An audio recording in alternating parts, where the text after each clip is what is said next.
Звенить хаты, тут звенели синицы и полозы, и звенели жаворонки у поднебесья, и звенели девушьи голосы, и звенели пила, и звенела коса, и звенела даёнка, и звенели на радость всего села, тут весельная бомба звонка. Что гэта звенить? Хаты, что значит яны, твои звоны, ці гэта гучаць галоски той вёски, что была до войны, той колішняй мирной вёски. Послухайте, ці недзе веселья недзе, ды хто ж нявеста і жаніх, коли нема нікого живых. А гэта не коні ў жытным, ды коні патрэбны толькі живым, а мёртвым ніколі не патрэбны коні.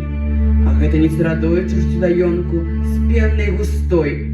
Не, з мокрым сном у хатыне спяць усе гаспадыні.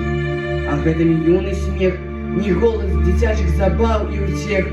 Спалены ўсе дзеткі, спалены ўсе малалеткі. Што гэта звенець? Хаты, што значыць яны, твае званы? Ці гэта звеніць твой вечны сон? Ці гэта звеніць твоё вечнае бяссонне? Стаяць, як калісь, сцяж камяны, але не дымяць, а звеняць яны. Звеняць ад зары да зары, ды ў гэтым няма іх віны. Гэта віна вайны, гэта яна, вайна, дала каменам званы.